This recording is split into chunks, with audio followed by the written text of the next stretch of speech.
Hi friends, I hope बढ़िया होंगे। Thumbnail देखने के बाद आप लोगों को कुछ समझ में आ ही गया होगा। अगर नहीं समझे तो प्लीज मेरे वीडियो का स्टेप बने रहे, पूरे डिटेल से समझाते हैं। लोगों को पता ही होगा कि आज हम पवन सिंह के अपडेट वाले वीडियो में बात करने वाले हैं, क्योंकि आप लोगों को पता है पवन सिंह पिछले 2 दिनों से बहुत ज्यादा ही तहलका भोजपुरी में मचा रहे हैं। लेकिन इससे पहले एक ही रिक्वेस्ट रहेगा, प्लीज मेरे चैनल तो चैनल को सब्सक्राइब, वीडियो को लाइक कीजिए और हाँ, वीडियो को लास्ट तक जरूर देखिए। लोगों को पता है पवन सिंह बम्पर ऑफर देते जा रहे हैं सॉन्ग में, क्योंकि आप लोगों को पता हो राजा के किस तरह से सॉन्ग ट्रेंडिंग में अभी तक छाया हुआ है। लेकिन यहाँ पे कितने लोगों का कहना है कि ज्योति सिंह के लिए स्पेशल यहाँ पे टारगेट किया गया था, लेकिन अक्षय सिंह ने भी टारगेट करके पवन सिंह को जवाब दे ही दिया, क्योंकि ये तीनों में विरोधिता चलते रहता है। लेकिन तरफ अक्षय सिंह भी सॉन्ग निकाल कर भी ऐसा सॉन्ग आए हैं कि आप लोगों को पता है, कुछ लोग कहते हैं पवन सिंह भी टारगेट किया गया, लेकिन इसमें सच्चाई में मैंने भी सॉन्ग सुना तो लगा पवन सिंह भी टारगेट किया गया है। लेकिन आप लोग प्लीज कमेंट कीजिएगा, मैं उस पर भी वीडियो बनाऊंगा। लेकिन सबसे पहले मैं बता देना चाहता हूँ कि पवन सिंह का अपडेट वीडियो क्या है, क्योंकि आप लोगों को पता है पियर फराक वाली एक सॉन्ग रिलीज किए थे पिछले साल, वो भी आप लोगों को पता है। अब पियर फराक वाली 2 आ रही की 0.2 की इस तरह से सोना पांडे के साथ किस तरह से पवन सिंह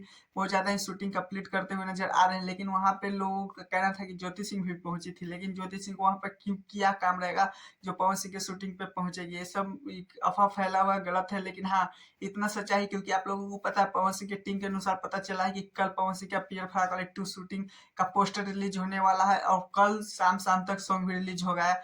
लेकिन आप लोगों को पीएफ वाले 2 वाला कितना बेस्ट सर्विस इंतजार है, प्लीज कमेंट जरूर बताएगा। लेकिन अक्षय सिंह के विवाद वाले वीडियो देखने के लिए आप लोग रेडी हैं कि नहीं, प्लीज कमेंट जरूर बताएगा। हाँ, मेरा चैनल सब्सक्राइब, वीडियो को लाइक कीजिएगा।